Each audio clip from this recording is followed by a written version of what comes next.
anugerah dan kemurahan-Mu, Kau mengumpulkan kami kembali ke tempat ini untuk kami boleh bersama-sama kami menaikkan segala pujian kami, menaikkan penyembahan kami.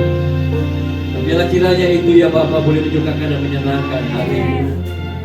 Biarlah pujian dan penyembahan kami naik ke tata-Mu jadi dupa yang harum. Dan Engkau bertahta di atas puji-pujian dan penyembahan umat-Mu di tempat ini ya Bapa. Terima kasih, kami mengucap syukur.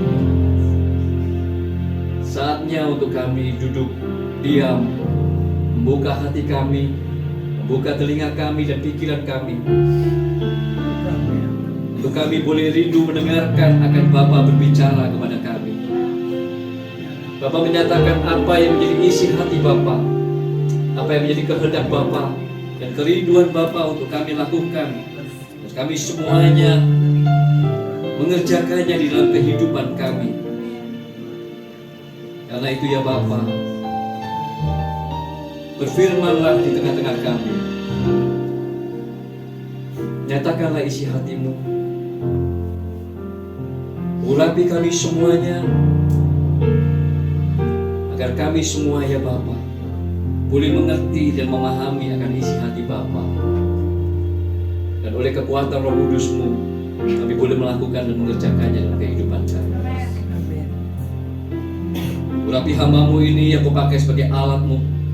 Biarlah lidah dan bibir hamba-Mu ini, segenap pikiran dan apa yang ada dalam hati hamba-Mu ini, dan apa yang keluar dari mulut hamba-Mu ini sungguh-sungguh hanyalah firman yang dari Bapa di surga.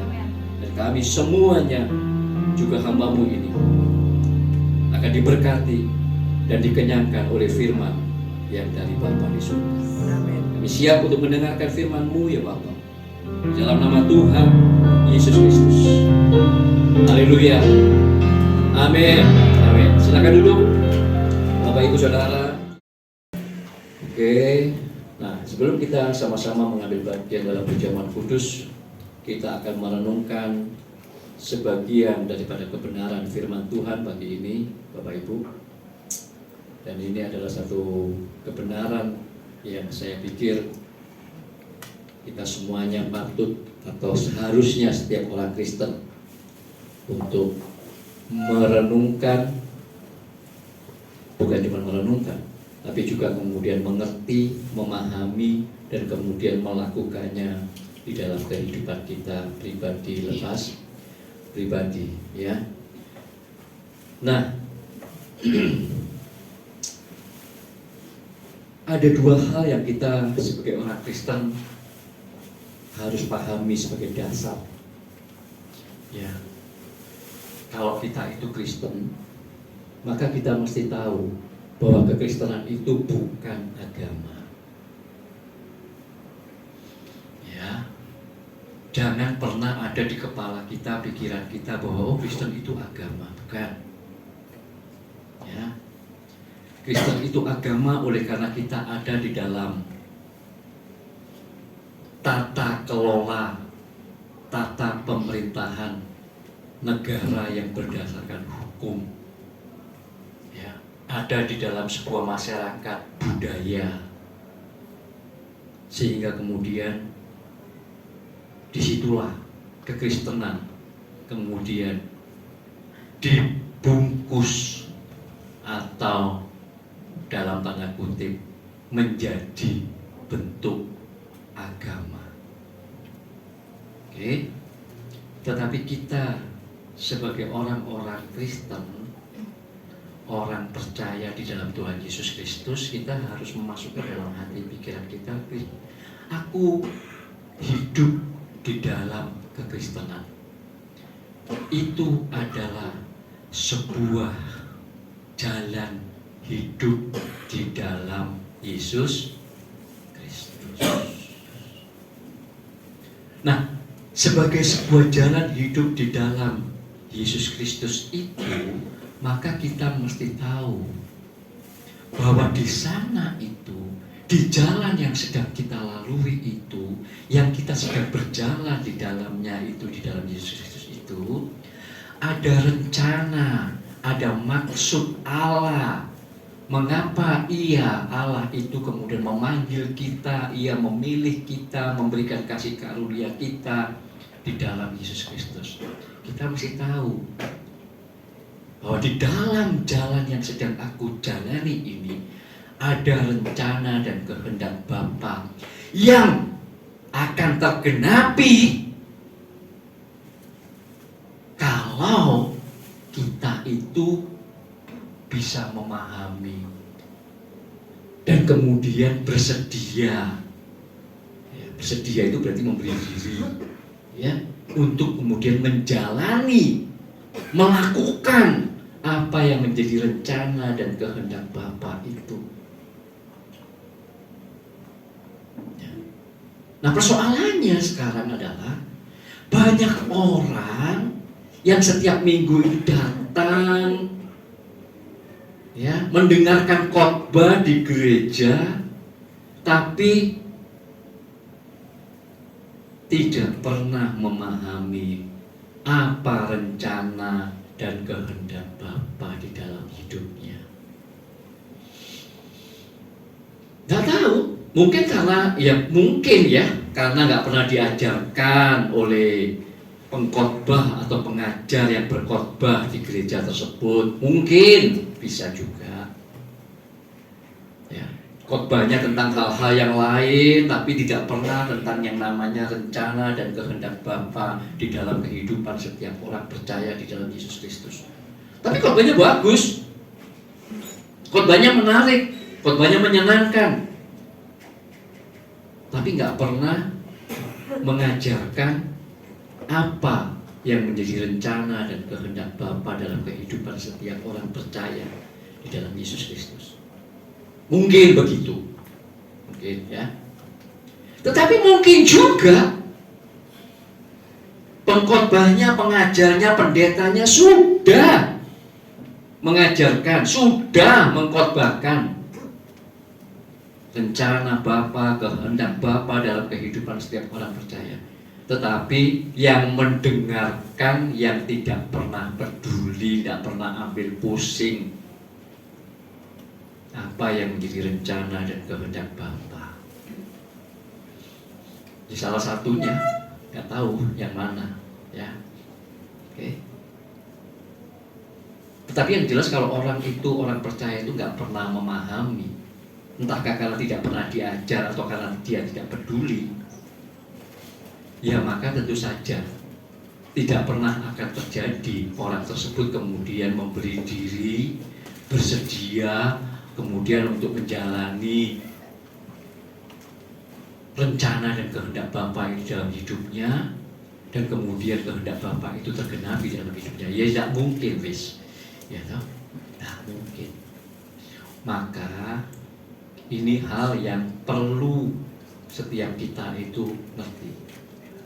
Saya juga tidak tahu ketika kemudian menyiapkan hal ini, apa yang Tuhan percayakan untuk saya sampaikan itu, ternyata di tengah-tengah kita saat ini, mulai hari Jumat kemarin ketika kita doa, ya, ketika kita ada ibadah yud, dan kemudian ketika kita lanjutkan dengan doa pelayan Tuhan dan doa untuk kita berdoa untuk hari Minggu, ternyata ada beberapa saudara-saudara kita yang baru masuk menjadi mahasiswa di STT, ya kan?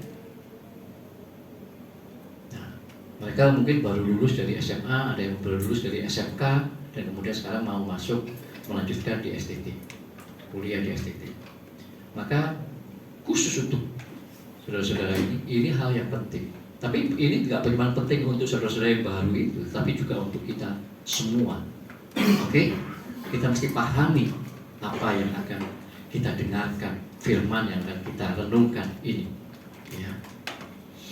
Sebenarnya ini menjadi salah satu bagian daripada dua bagian, ya Bapak Ibu. Bagaimana seorang Kristen itu sebenarnya ada rencana dan kehendak Bapa, dan kemudian dia berjalan di sana, dan sementara dia berjalan di sana, kemudian dia diubahkan dari waktu ke waktu. Ini adalah bagian pertama apa yang saya sampaikan. Minggu depan kalau memang Tuhan tidak kirimkan pembicara di tengah-tengah kita, Maka ya saya akan lanjutkan lagi. Oke, bagian yang kedua. Ya, apa yang akan perubahan-perubahan yang akan terjadi yang Allah inginkan di dalam kehidupan kita. Nah, pada bagian yang pertama ini kita akan melihat bagaimana Allah itu yang kita sebut sebagai Sang Pencipta itu, ketika Ia menciptakan kita manusia. Kejadian 1 ayat yang ke-26, multimedia mungkin bisa membantu untuk kita bersama-sama membaca Kejadian 1 ayatnya yang ke-26.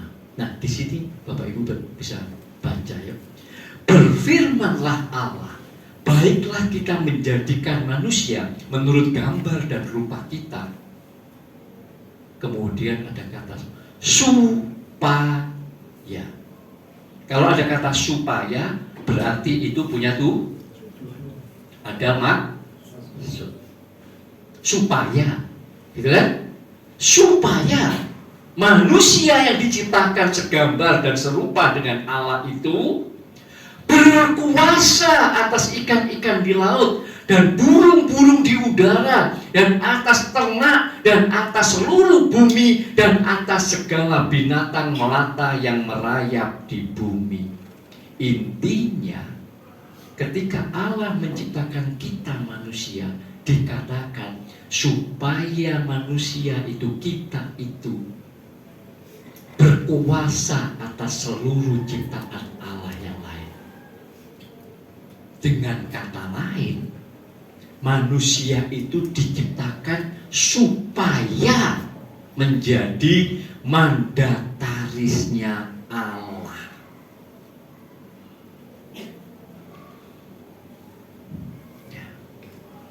Menjadi mandatarisnya Allah. Oke. Kalau teman-teman, saudara-saudara yang belajar di STT, ya, saudara nanti akan diajar ya, bahwa kata mencipta, kata menjadikan itu dalam bahasa Ibrani itu ada beberapa kata ya. Oke. Ketika Allah menciptakan, pada mulanya Allah menciptakan langit dan bumi, maka di situ kemudian menggunakan kata Ibrani bara. Kenapa menggunakan kata bara? Kalau kita renungkan, iya, creatio ex nihilo dalam bahasa Latinnya, gitu kan? Dari sesuatu yang tidak ada, ide yang benar-benar orisinil, tidak pernah ada kecuali di dalam diri Allah sendiri, kemudian itu diadakan. Bahkan idenya, bahannya, segala macam semuanya itu belum ada. Dari creatio ex nihilo, tidak ada sama sekali, apapun idenya juga tidak ada, bahannya juga tidak ada, tapi itu ada di dalam diri Allah. Dan kemudian Allah menciptakan semuanya. Kemudian ada lagi kata mencipta juga. Nah, ini yang digunakan di sini. Digunakan kata asa. Mencipta juga. Tapi kata asa itu punya sebuah sesuatu yang spesifik ya. Maka di situ muncul kata LAI, supaya gitu ya. Bukan berarti kalau bara itu nggak punya tujuan maksud, bukan. Tetapi lebih kuat menggunakan kata asa, itu ada sesuatu maksud yang mau dituju ya. Dan itu menegaskan bahwa penciptaan manusia itu sungguh-sungguh Allah dari sejak semula awalnya itu mau supaya manusia ciptaannya itu menjadi penguasa, mandataris Allah atas seluruh ciptaan. Konon, ini konon ya, sebuah legenda karena tidak ada di dalam Alkitab ya. Iblis itu marah. Masa manusia itu kan dari debu tanah, terus dijadikan mandatarisnya Allah. Loh, aku ini loh diciptakan dari api, lebih hebat dari tanah. Masa aku kalah dari manusia? Konon kemudian itulah iblis gak terima dan kemudian dia wis padha wae wis sama-sama gak usah memerintah, wis kita sama-sama di neraka aja nanti.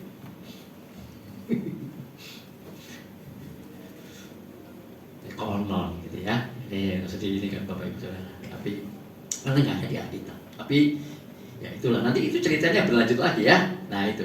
Nah kemudian ada kata yang ketiga buat anak STT nanti, bahwa kata mencipta itu ada kata Ibrani di sana, yatsar, ya,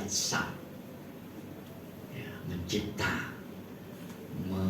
seperti seorang tukang periuk atau seperti seorang apa namanya itu artis ya, apa yang mengukir gitu ya, itu, membentuk manusia itu dari tanah liat dan kemudian hidungnya, matanya gitu ya. Nah, gitu. Seolah-olah itu menjadi seorang seniman gitu yang membentuk begitu. Nah, di sana juga kata yatsar. Oke? Nah, ini loh Kejadian 1 ayat 26 tadi yang kita baca itu, disitulah terletak bagaimana Allah Sang Pencipta itu menciptakan kita manusia supaya kita menjadi mandatarisnya Allah, berkuasa atas seluruh ciptaan Allah. Ya. Dan kemudian itulah sebabnya di dalam Kejadian 2, oleh karena supaya manusia menjadi mandatarisnya Allah ini, Kejadian 1 ayat 26 itu, maka dalam Kejadian 2 ayat 15, Kejadian 2 ayat 15, pelan-pelan ya, Bapak Ibu Saudara renungkan, catat ya. Kalau nggak paham ini, nggak ngerti ini, percayalah mau jadi orang Kristen berapa belas tahun, puluh tahun, tetap saja Bapak Ibu Saudara nggak pernah akan bisa berproses masuk menjalani maksud dan rencana Allah itu tergenapi dalam hidup kita. Ya, maka di dalam Kejadian 2 ayat 15, kemudian dikatakan di sana, Tuhan Allah mengambil manusia itu dan menempatkannya di dalam Taman Eden untuk apa? Mengusahakan dan memelihara taman itu. Maka manusia itu sebagai makhluk ciptaan Sang Pencipta, Allah Sang Pencipta, maka kemudian Allah Sang Pencipta itu menaruh manusia itu di Taman Eden untuk mengusahakan dan memelihara Taman Eden itu, taman itu. Maka manusia mulai sejak itu menjalani hidupnya bekerja bagi Allah Sang Pencipta. Ini sejak dari mulanya. Kita sebagai makhluk ciptaan, Allah sebagai Sang Pencipta, Allah Sang Pencipta itu punya maksud supaya kita menjadi mandatarisnya Dia, dan kemudian ditaruhlah kita di Taman Eden, manusia itu di taman itu untuk bekerja. Kata mengusahakan itu abudah, dari arti yang menjadi ibadah, bekerja bagi Allah yang Sang Tuan, Sang Majikan, Sang Pencipta itu.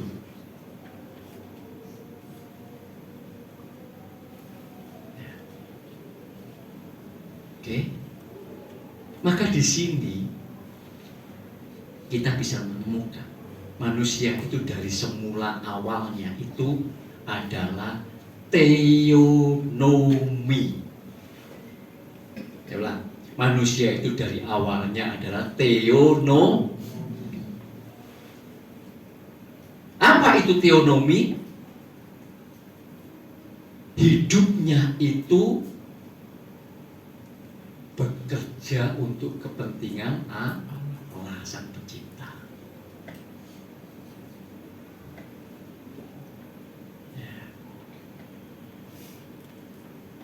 Nah, tidak cuma itu. Kemudian ketika Allah menempatkan manusia itu di Taman Eden itu, tidak cuma kemudian ada sebuah perjanjian, ada sebuah covenant bahwa manusia itu akan menjalani hidupnya bekerja bagi Allah, teonomi tadi itu, ya. Ini sebuah perjanjian loh. Covenant loh ini. Manusia sebagai makhluk ciptaan, Allah sebagai sang pencipta, kemudian membuat sebuah covenant perjanjian bahwa manusia itu akan menjadi mandataris Allah, di mana manusia itu bekerja bagi Allah. Ini covenant, ini perjanjian yang dari sejak mulanya. Tapi nggak cuma itu. Kalau kemudian kita lihat di ayat 16, 17, Kejadian 2 ayat 16, 17, maka di situ kita bisa melihat, lalu Allah itu memberikan suatu perintah larangan untuk makan dari buah pohon pengetahuan tentang yang baik dan jahat. Dikatakan di sana oleh Allah, Allah memberi perintah kepada manusia supaya semua pohon dalam taman ini boleh kamu makan buahnya dengan bebas. Tetapi pohon pengetahuan tentang yang baik dan yang jahat itu janganlah kamu makan buahnya, sebab pada hari engkau memakannya pastilah engkau mati. Allah kemudian memberikan suatu pohon yang itu, pohon pengetahuan yang baik dan yang jahat itu jangan kamu makan. Pada waktu kamu memakannya kamu mati. Di dalam Kejadian 2 ayat 9, Kejadian 2 ayat 9, di situ dituliskan, menarik ini Bapak Ibu Saudara, Tuhan Allah menumbuhkan berbagai-bagai pohon dari bumi yang menarik dan baik untuk dimakan. Kata menarik dan baik untuk dimakan ini nanti kemudian akan dipakai oleh iblis untuk terus ngomongin Hawa. Dan kemudian Hawa melihat, iya ya, buah itu menarik dan kelihatannya baik gitu. Nanti ya, yang menarik dan baik untuk dimakan buahnya. Dan pohon kehidupan itu di mana? Di tengah-tengah taman. Kemudian baru ada pohon pengetahuan tentang yang baik dan yang ada di tengah-tengah taman itu pohon apa? Pohon kehidupan. Saya mau katakan, ternyata covenant Allah yang semula di dalam kitab Kejadian ini, di kitab penciptaan ini, teonomi Allah mau supaya manusia bekerja baginya, manusia menjadi mandatarisnya Allah, menjadi penguasa atas seluruh ciptaan. Tetapi kemudian di taman itu, di tengah-tengahnya, di pusat daripada taman itu adalah pohon kehidupan. Sebenarnya di sini Allah mau mengatakan, hidup manusia yang teonomi tadi, yang punya covenant perjanjian dengan Allah itu, haruslah pusatnya, pusat hidupnya itu haruslah pohon kehidupan yang adalah Allah sendiri. Itu berarti teosentris.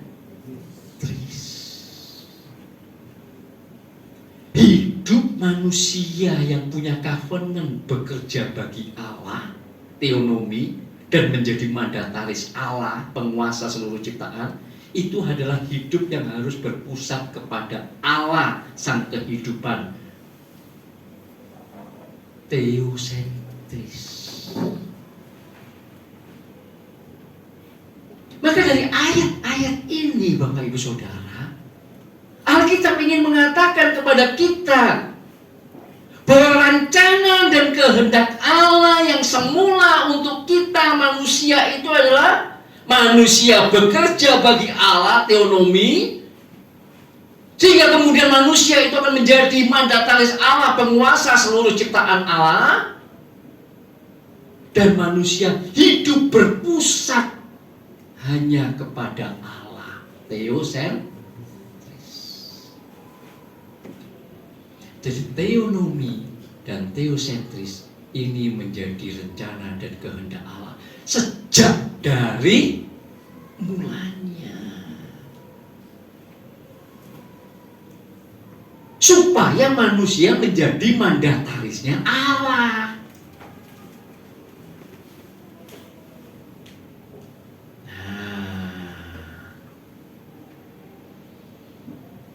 Tapi kita tahu kan, Kejadian 3 ayat 1 sampai dengan 7, manusia jatuh dalam dosa. Manusia mendengarkan perkataan-perkataan iblis.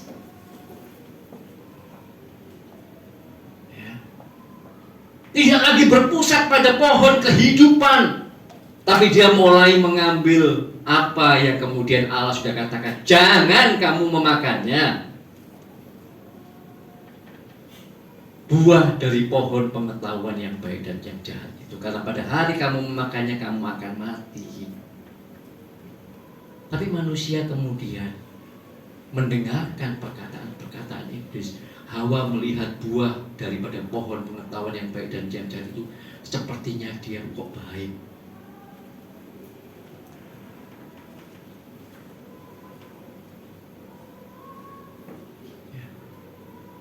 Nah, kemudian disitulah manusia jatuh dalam dosa.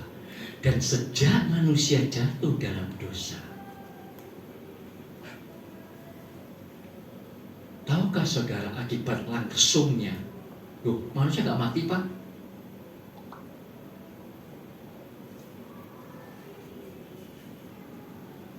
Allah bilang tadi mati. Akibat langsungnya Bapak Ibu bisa lihat di dalam Kejadian 3 ayat yang ke-7. Ketika kemudian Adam dan Hawa itu makan buah itu, maka terbukalah mata mereka berdua dan mereka tahu bahwa mereka, lalu mereka apa? Menyemat daun pohon ara dan membuat. Manusia di sini di ayat ini mulai bekerja untuk diri. Manusia langsung mulai bekerja untuk dirinya sendiri. Pekerjaan apa yang pertama? Membuat pakaian dan cawat untuk tubuhnya.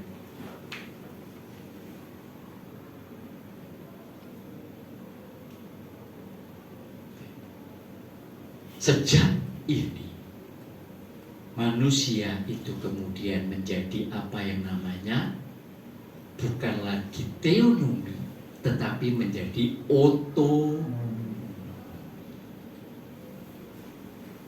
bekerja bagi dirinya.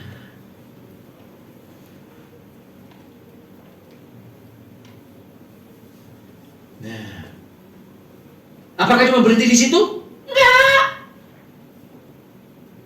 Lanjut Kejadian 3 ayat 8-nya, di ayat yang ke-8-nya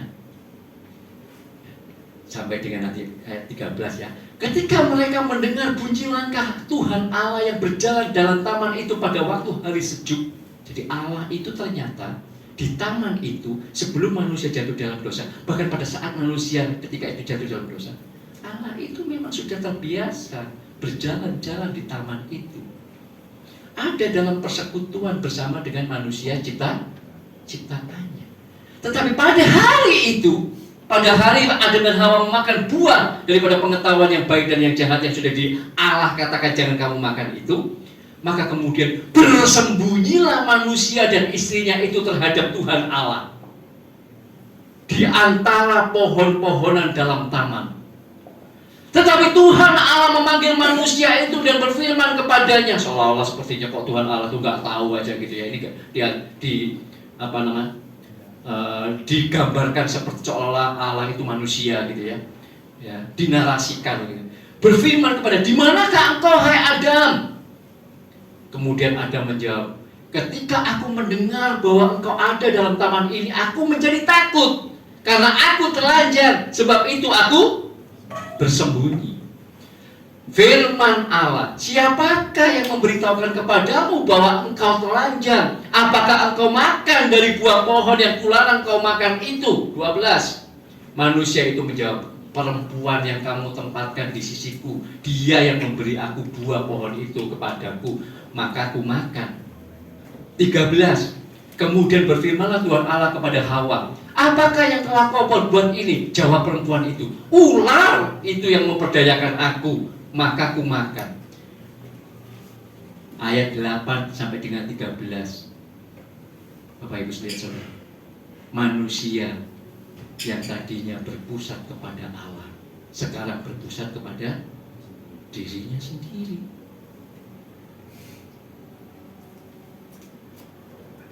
Tadinya dia berpusat kepada Allah, teosentris. Sekarang dia berpusat kepada dirinya, antroposentris. Enggak Tuhan, Hawa itu bukan aku. Hawa, enggak Tuhan, bukan aku, ular itu.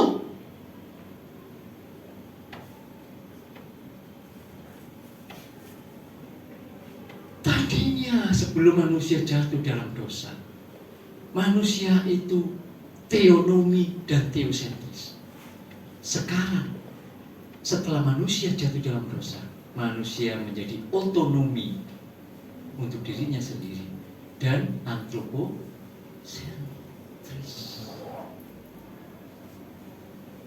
Berpusat kepada dirinya manusia itu sendiri. Dan dalam keberdosaan ini, manusia itu semakin menjadi sesat berpikirnya. Ia mengambil jalannya sendiri-sendiri, kata Alkitab.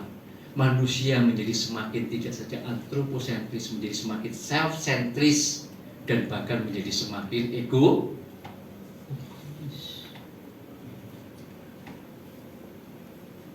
Makanya Yesaya 53 ayat 5 dan 6, ayat 6 mungkin Yesaya 53 ayat 5 dan 6 mungkin Sita bisa tampilkan Yesaya 53. Makanya di sana dikatakan, tetapi dia tertikam oleh, karena Yesus itu tertikam oleh pemberontakan kita.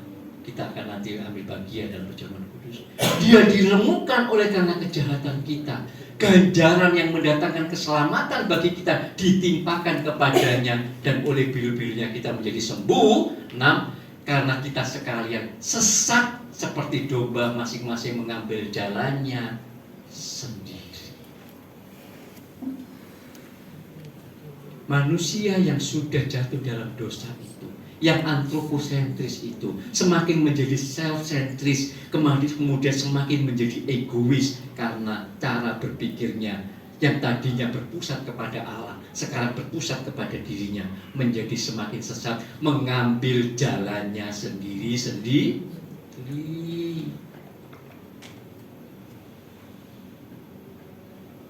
Maka disitulah kemudian manusia itu kehilangan persekutuan dengan Allah. Manusia tidak lagi bisa mengalami yang namanya keintiman dengan Allah di taman itu. Allah mengusir mereka. Manusia tidak lagi memiliki persekutuan, tidak lagi memiliki keintiman dengan Allah. Hidupnya terpisah dari Allah. Inilah kebinasaan.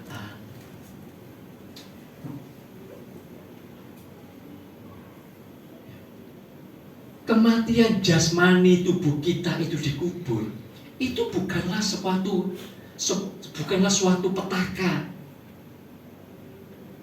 Bapak Ibu Saudara, salah kalau ada orang berpikir bahwa kematian jasmani itu adalah sebuah petaka. Salah sekali.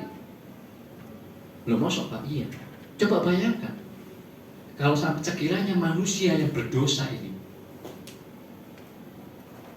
kemudian Allah buat hidup selama-lamanya tidak pernah mati. Bisa bayangkan manusia berdosanya seperti apa? Umur 70-80 tahun saja dibatasi sama Allah sampai 120 tahun saja. Manusia hari ini dosanya tidak karu-karuan. Apalagi kalau manusia pertama sampai dengan sekarang semuanya lahir dan tidak pernah mati. Dosanya seperti apa coba? Nggak usah jauh-jauh. Hari ini Sodom dan Gomora itu kan tidak terlalu jauh kan?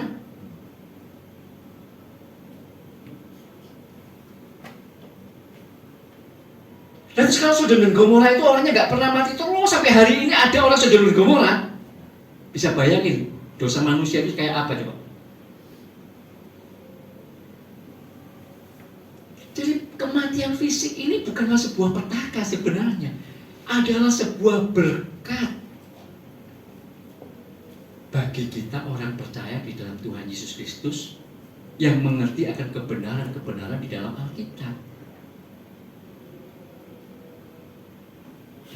Seolah-olah itu, bukan seolah-olah, memang kemudian Allah itu men-shut down. Kalau istilahnya apa namanya itu komputer, kemudian komputer itu kemasukan virus, kemudian komputer itu di shutdown,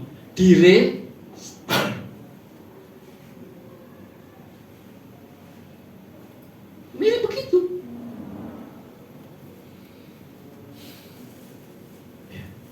Nah, karena manusia itu sudah hidup dalam otonominya, hidup untuk dirinya sendiri, sudah antroposentris, bahkan sudah mulai self-sentris, sudah semakin egois.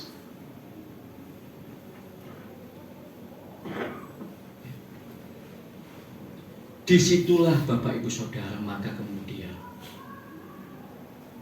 kita harus paham, ketika Allah Bapa itu mengutus Yesus Kristus anaknya, firman-Nya menjadi manusia dalam karya keselamatan, mati di atas kayu salib, maka Allah Bapa itu menghendaki supaya kita, setiap orang yang percaya di dalam Yesus Kristus itu,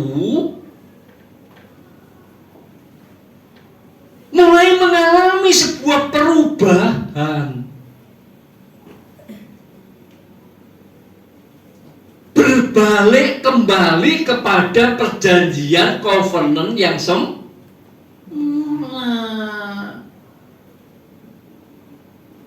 Itu loh. Coba saya nggak tahu kenapa banyak orang Kristen itu ya hidup Kristennya itu sudah nggak ngerti, nggak tahu jalannya kemana. Makanya tadi di awal saya katakan, karena dia nggak tahu, entah karena nggak pernah diajar, entah karena nggak peduli. Padahal Allah mau setiap orang yang percaya di dalam Tuhan Yesus itu mengalami sebuah perubahan dalam hidupnya, sebuah transformasi. Hidupnya itu berbalik kembali kepada perjanjian yang semula, kembali kepada teosentris, kembali kepada inilah yang kemudian disebut sebagai pertobatan.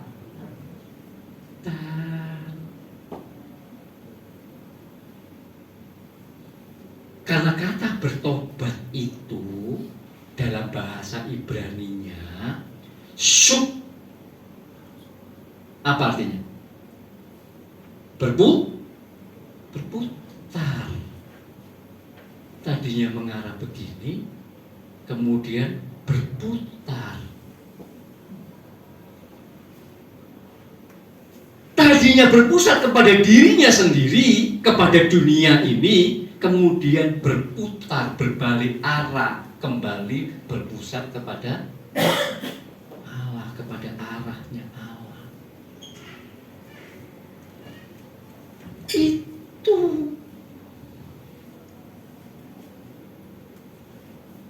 manusia yang tadinya kemudian sudah otonomi menjadi tuan atas dirinya sendiri,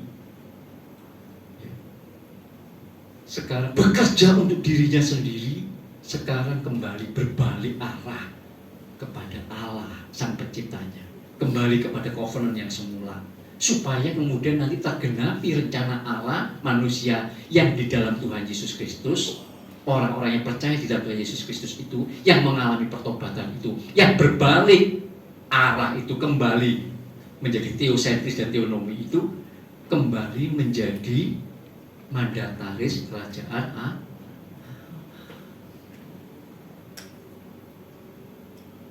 Dalam bahasa Yunani, coba, ini menarik ya, Yeremia 3 ayat 14. Nah, kata sub itu, berbalik itu, bertobat itu, ya, Yeremia 3 ayat 14 itu. Ya, dikatakan, Kembalilah hai anak-anakku yang murtad, yang sesat. Demikianlah firman Allah, karena aku telah menjadi apa? Tuhan atas kamu. Kembalilah, bertobatlah, berbalik arahlah.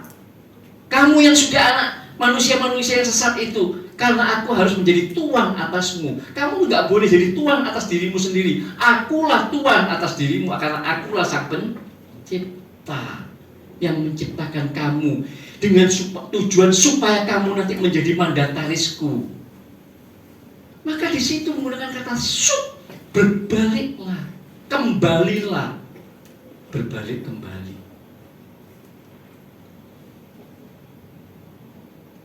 Ini dalam PL.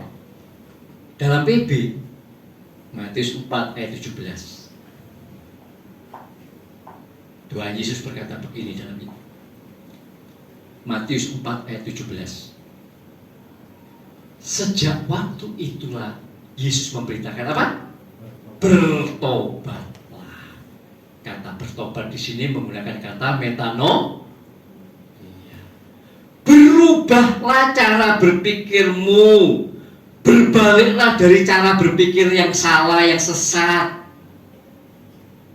Karena sejak manusia itu otonomi dan antroposentris, self-centris, egois, cara berpikirnya sesat,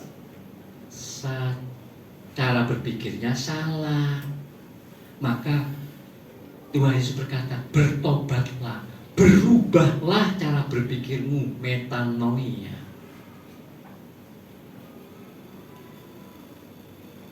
Maka sebenarnya ya Bapak Ibu Saudara, inilah kehidupan orang Kristen yang harus kita pahami. Jangan gak paham ini kemudian kita ngomong Kristen.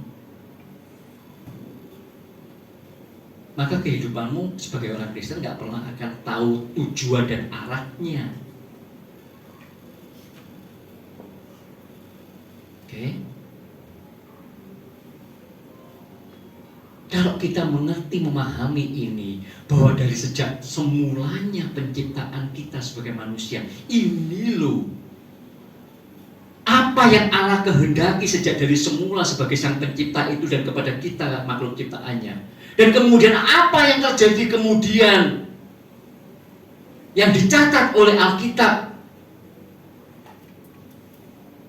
Dan kemudian kenapa kemudian Allah itu mengutus anaknya, Sang Firman itu menjadi manusia.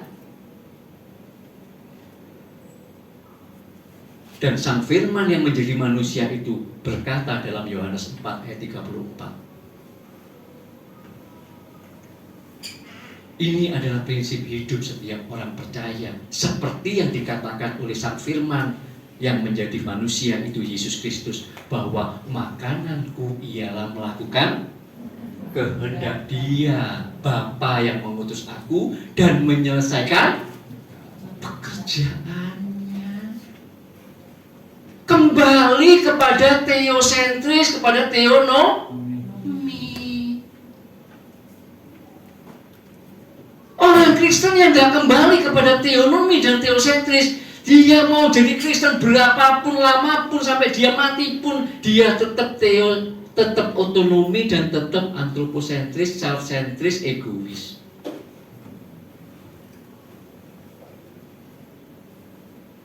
Berarti dia sebenarnya nggak pernah bertobat, nggak pernah berbalik arah, nggak pernah mengalami metanoia, perubahan cara berpikir. Mau punya Alkitab setebal apapun, mau sudah hebat khotbah di mimbar begini, atau melayani di bidang yang lain apapun di gereja, kalau nggak pernah mengalami ini, dia sebenarnya bukan Kristen. Karena Kristen itu dari awal pertama yang ngomong adalah sebuah jalan hidup di dalam Yesus Kristus. Yang di dalam jalan yang kita lalui itu ada rencana dan kehendak Bapa yang tergenak. Makanya Tuhan berkata, makananku itu, dari kata broma, itu makanan yang menyehatkan, makanan yang baik. Itu adalah melakukan kehendak Bapa yang mengutus aku dan menyelesaikan apa yang menjadi rencana dan kehendak Bapa itu. Ya. Nah, oke. Inilah prinsip hidup setiap kita orang percaya, kalau kita itu adalah orang-orang Kristen, anak-anak Allah. Ya. Ada orang-orang yang menyebut dirinya Kristen, tapi bukan anak Allah. Lalu apa bedanya? Coba buka Yohanes 1 ayatnya yang ke 11-12 deh.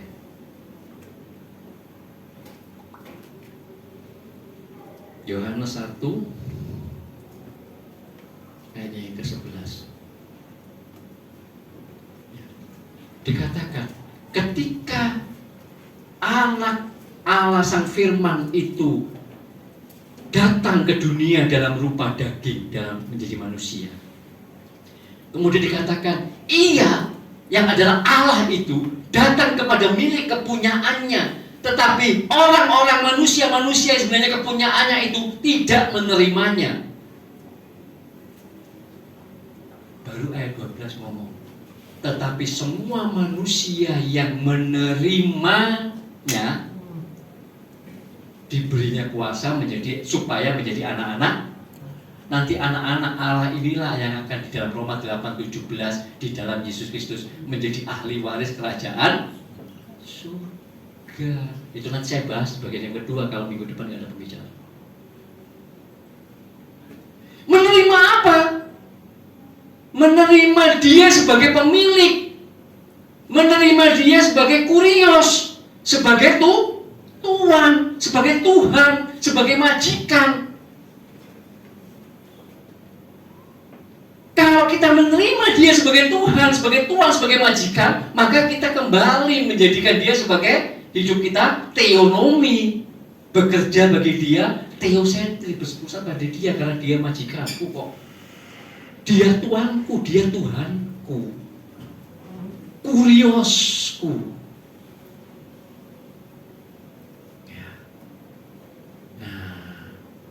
Coba bayangkan kalau di dalam sebuah perusahaan,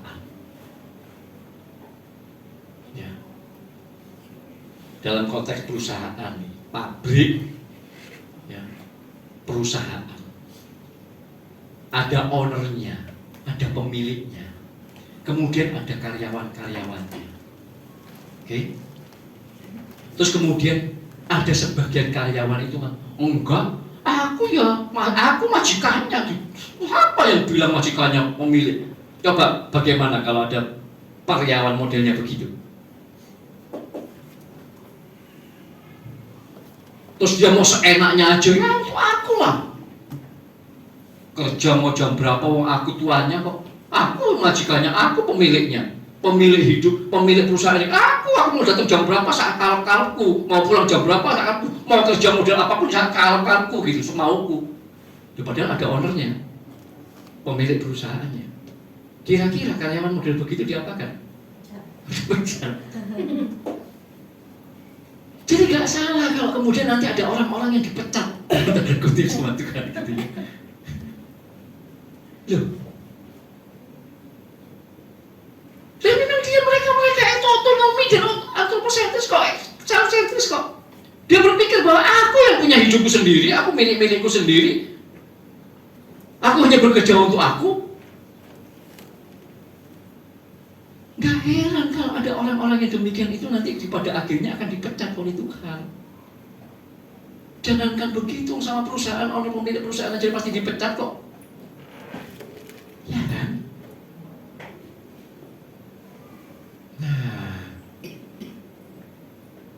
maka kalau kita ini Kristen, menyebut diri Kristen, dan kemudian tidak semua orang Kristen itu ternyata anak-anak Allah. Yang diberinya kuasa supaya menjadi anak-anak Allah itu adalah mereka orang-orang manusia yang menerima lamban Nuh. Menerima itu seperti ibaratnya orang yang menikah, ada dalam covenant, ada dalam perjanjian. Aku menerima kamu sebagai istriku, yang perempuan, aku menerima kamu sebagai suamiku, maka kamu menjadi pemilik.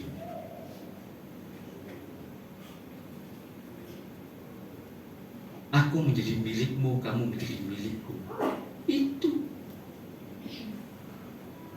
hanya yang menerima yang anak Allah. Jadi jangan berpikir, wah aku Kristen, aku anak Allah. Belum tentu.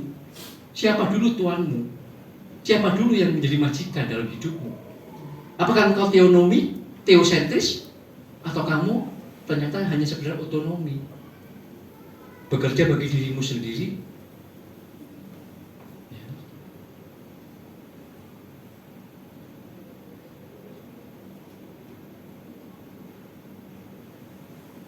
Saya ingat tadi waktu duduk di situ dengarkan aku. Pasti lagunya bagus. Suka-sukamu Tuhan, gitu kan? Suka-sukamu Tuhan. Saya nggak janjian itu, tapi coba perhatikan syairnya begitu. Kadang-kadang kita tuh nyanyi, orang Surabaya bilang itu syukur jeplak. Iya. Kan syair lagu itu ya. Ini kalau nggak salah yang menciptakan lagu ini mungkin lagu lama sekali. Apa ya? Sanitnya saya ya. Sungguhlah hidupku telah ditebus oleh kuasa darah yang kudus. Sekarang hidupku bukan milikku lagi. Hah? Ya kan? Tapi ngomongnya pintar kita. Apapun yang Tuhan mau inginkan, apapun yang Tuhan mau lakukan, asalkan Tuhanku senang, semua ku relakan, namanya dimuliakan. Suka-sukamu Tuhan, apa benar? Atau jangan-jangan kita itu cuma sekedar nyanyi? Kalau kita itu cuma sekedar nyanyi, syukur, cuma sekedar katanya orang Surabaya syukur jeplak. Lah iya berarti kita itu semuanya itu menjadi orang-orang yang dan punya integritas, munafik. Mek ngomong dong. Ya. Tidak menjadi sebuah pujian dan penyembahan yang naik ke tahta Allah. Tapi coba kalau itu lagu syair lagu yang bagus ini, yang benar ini, yang alkitabiah ini, kemudian itu keluar dari hati kita, dan kemudian kita mengambil bagian dalam perjamuan kudus. Kita sungguh-sungguh menghayati lagu ini. Sungguhlah hidupku telah kau tebus oleh kuasa darah yang kudus. Sekarang hidupku bukan milikku lagi. Benar itu kita ngomong, iya Tuhan. Apapun yang Tuhan mau inginkan, apapun yang Tuhan mau lakukan, asalkan Tuhanku senang, semua ku relakan, namanya dimuliakan. Itu kalau keluar dari hati dan dengan pemahaman kebenaran yang benar, Bapak Ibu, itu indah sekali. Dan itu sungguh-sungguh saya percaya menyukakan hati Tuhan, karena hidup kita bergerak di situ, gak cuma ngomong. Ya, itu. Maka setiap kita yang ada di tempat ini harus memahami. Amin. Amin. Nah, saya akan menutup dengan ayat 1 Petrus 2 ayat 24.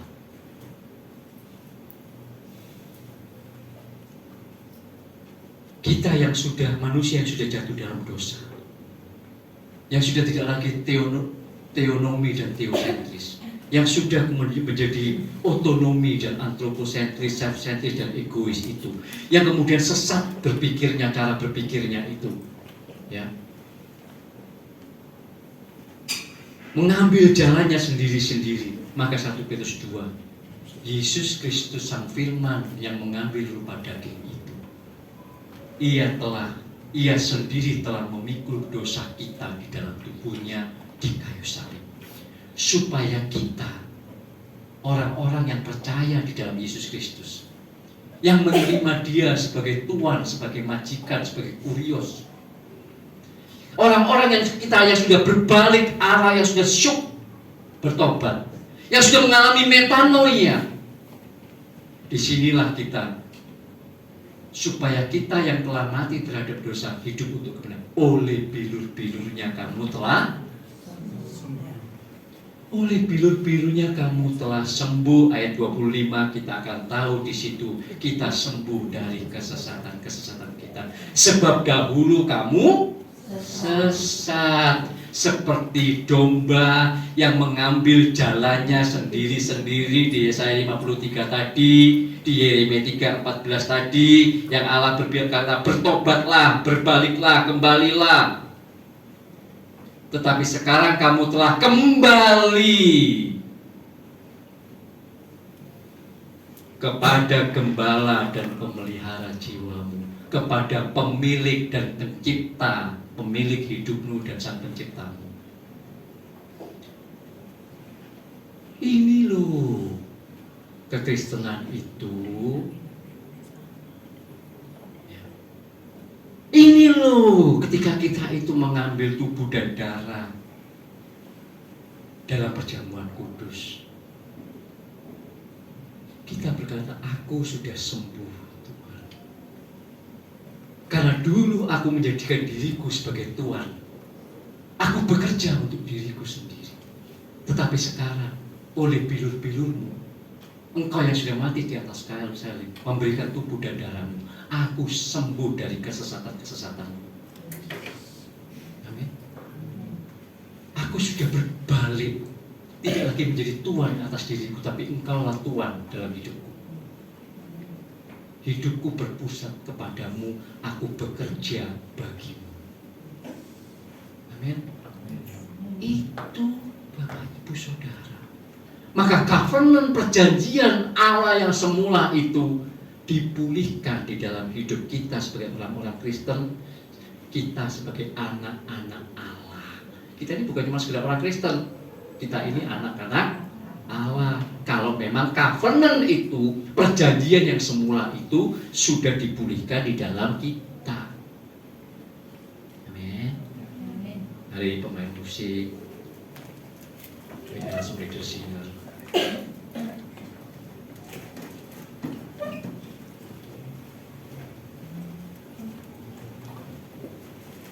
Ingat ya, kalaupun tidak ingat panjang tadi khotbahnya, ada kata-kata kunci yang Bapak Ibu harus bawa pulang. Apa itu? Yang pertama, teonomi dan teosentris. Jangan lagi menjadi otonomi dan yes. Maka sebelum kita mengambil tubuh dan darah, ayo kita lakukan. Apakah hidup kita sebagai orang Kristen, sebagai anak-anak Allah, sudah kembali kepada covenant yang semula ini? Amin. Sudah kembali kepada covenant yang semula ini. Mari kita masuk dalam perjamuan kudus. Kita hanya satu lagu.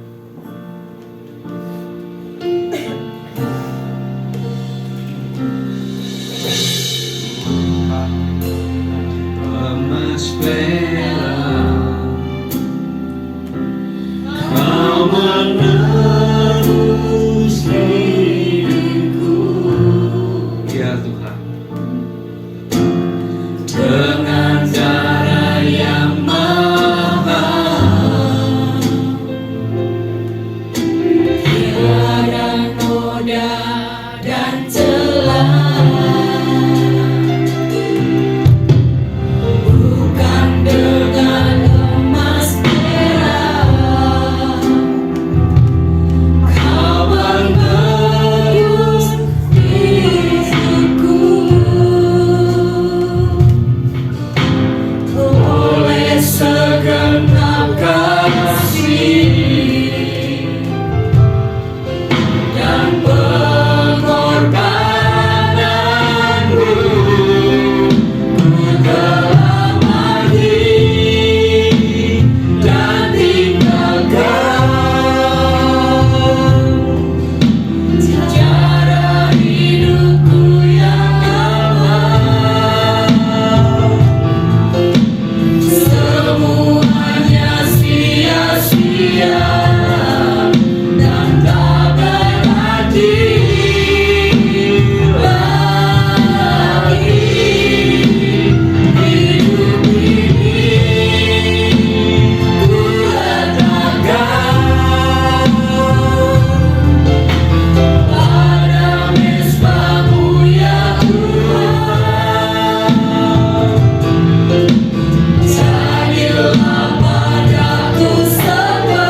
kita persiapkan hati kita. Kita akan mengambil bagian dalam perjamuan kudus Tuhan. Haleluya.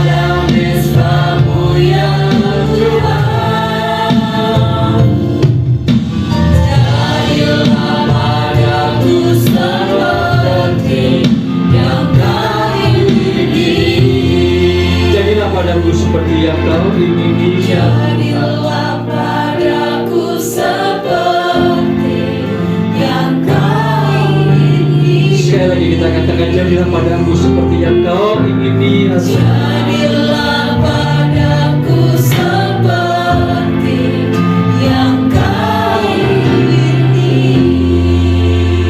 Bapa di surga, di hadapan kami saat ini, di tengah-tengah kami saat ini, ada roti dan anggur. Kami tahu bahwa ini adalah roti dan anggur biasa, tapi oleh anugerah-Mu kami mengucap syukur ya Bapa, karena roti dan anggur yang biasa ini menjadi tubuh dan darah Tuhan kami Yesus Kristus yang terpecah-pecahkan di kayu salib dan dicurahkan dari kayu salib.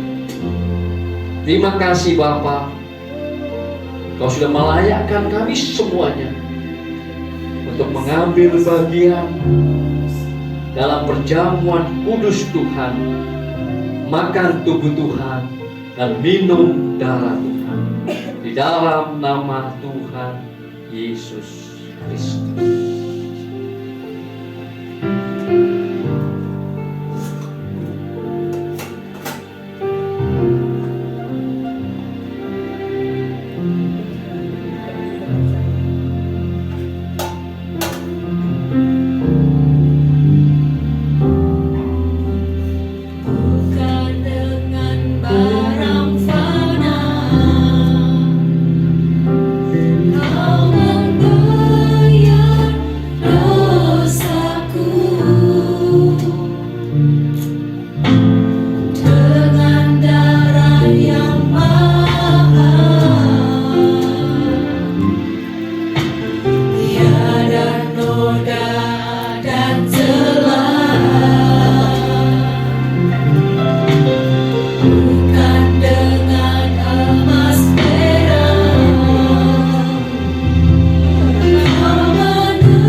lebih tinggi daripada kepala kita.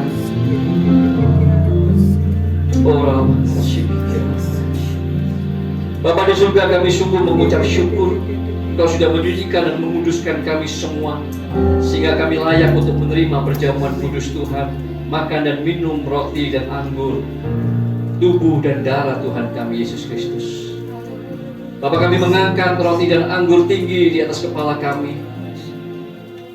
Kami mau memiliki hati yang siap untuk menerima dan sikap yang menghormati akan perjamuan kudus Tuhan. Kiranya Allah Bapa di surga memberkati roti dan anggur yang kami angkat tinggi ini menjadi alat anugerah untuk memulihkan tubuh, jiwa, dan roh kami.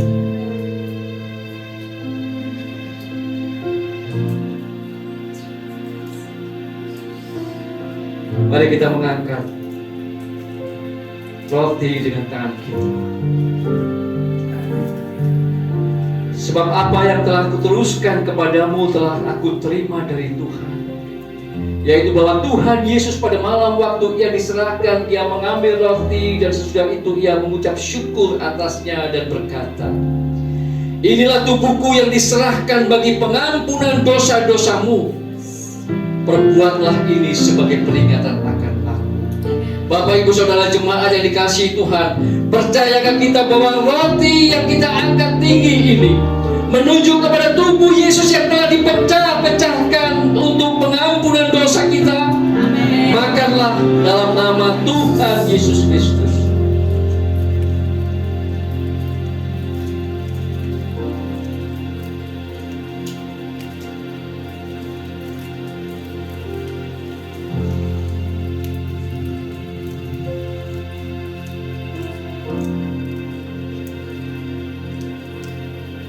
Mari kita mengangkat cawan anggur tinggi di atas kepala kita.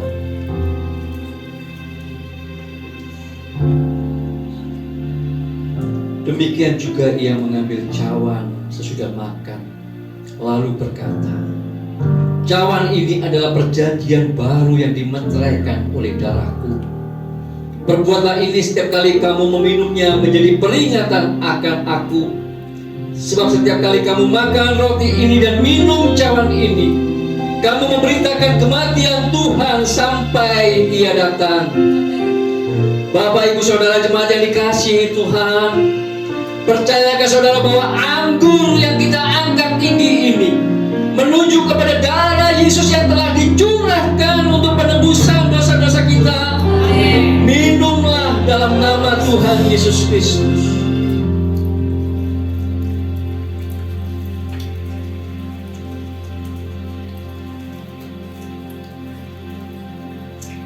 Mari kita mengangkat tangan kita. Oh, kita mengucap syukur. Terima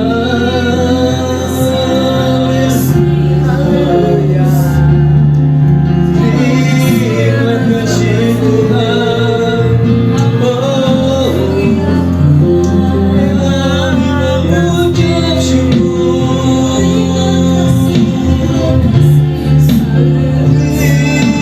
Terima kasih.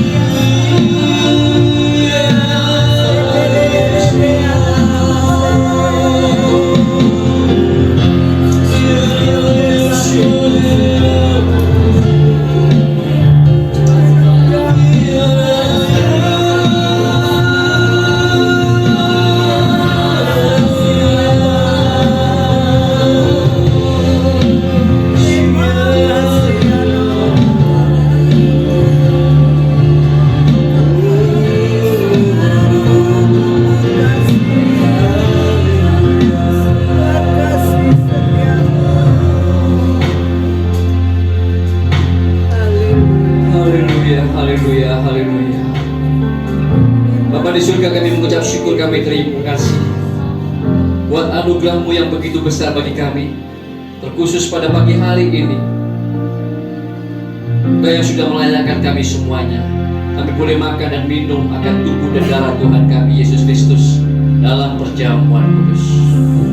Bapak, sebentar lagi kami akan pulang meninggalkan tempat ini ke rumah kami masing-masing. Sebelum kami pulang meninggalkan tempat ini ya Bapak, kami mau mengangkat tangan kami dan kami memandang kepada Engkau ya Allah pencipta kami, kepada Engkau ya Allah pemilik hidup kami, kepada Engkau ya Allah yang menjadi majikan dalam hidup kami. Bapa di surga, Hanya kepadamu kami mengangkat tangan dan memandang dan berharap. Kiralabayashi, kiralabayashi. Oh,